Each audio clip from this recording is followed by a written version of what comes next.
Hello, students. Mr. Boule here to go over a project with you, a Tiki soap carving project. So I'm very excited for this one.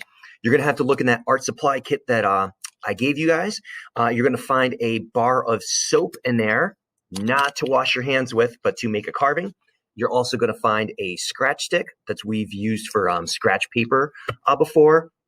And I even included a nice handout about tikis and gives you good examples that you could use for inspiration in your project.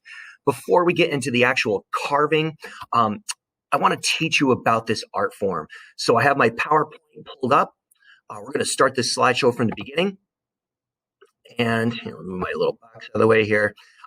Let's go over this amazing art form, really coming out of Polynesia, or a Polynesian art form. Oh, let me give me 1 second. Okay. Yeah.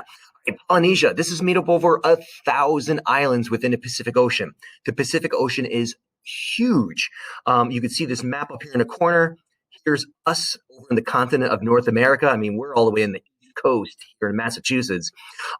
Think if you flew all the way across our country, to California or somewhere on the West Coast, and then went out into the Pacific Ocean, perhaps on a plane, maybe even a boat. You got Hawaii right there, dead center. I mean, Hawaii's not the only island out there. There's a bunch of islands out there. Notice too, this is right near the equator. Things are warm. You're near the equator. It's tropical. You're getting palm trees, neon fish, crystal clear waters. I've never actually been out there, but I imagine it must be beautiful. So Polynesian culture, it is a variety of different islands. So you're going to get differences between them, but there are things that unify them. There are similarities. Just touching briefly, you could definitely do a lot more research into this. Dance. I mean, belly dancing, fire dancing, their art, their food, spirituality, all unique. It's not like we have it here out in, the US of A, which, hey, I love my country, but other countries or other places out there, so different. Culture is just fantastic. So tikis, I've seen these all my life. I never really understood them until I started researching them. I started looking into it. They're not just pretty designs that look fun. They have a real spiritual and mystical importance to the Polynesians. So I'm going to briefly touch on a few of them in a moment, I guess. So each tiki has its own meaning. They're not just cool looking designs. Some examples are representing power, knowledge, wisdom, prosperity, like things are just going your way. And there are at least 4 main tiki gods that I learned of. But I'm sure, especially if you talk to someone who's out there, there is probably so much into this. So just to touch briefly on the 4 main gods, and these are just really interesting stories to me. Are they real?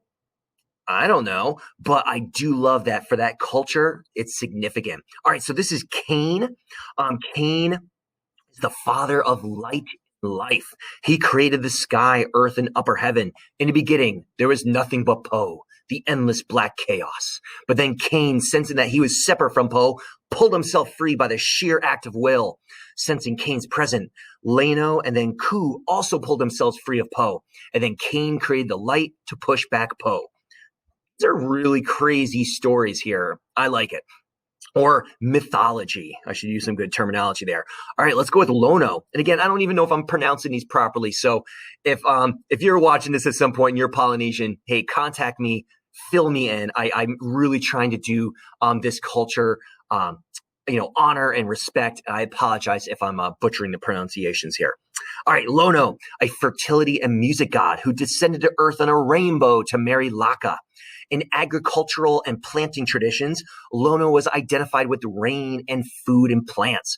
He is one of the 4 main gods who existed before the world was created. Lono is also the god of peace. How about Ku? Ku has many names throughout the island cultures, but he is considered one of the 4 great gods. He is known as the god of war, forests, rain, husbandry. I didn't know that was a thing, and fishing. And then lastly, we have Canaloa. Canaloa is considered to be the god of the underworld and a teacher of magic. Legends state that he became the leader of the first group of spirits and spit out by the gods. In time, he led them in a rebellion in which the spirits were defeated by the gods and as punishment were thrown into the underworld. That gives me like a little like connection. I mean, I was brought up Christian and Catholic. This whole like Satan was cast down to hell. This guy Canaloa was thrown into the underworld. I don't know, connections. Again, those cultures never talked to each other, hundreds and maybe thousands of years ago, but little connections there. It's pretty wild. And now we're focusing on the artwork of this. I just like you to have a bit of knowledge of background other than I'm making a pretty looking tiki. So my friends, I'm excited to see your tiki soap carving. And next, you're going to want to watch a video of me actually demonstrating how to make this. So good luck, students. Bye for now.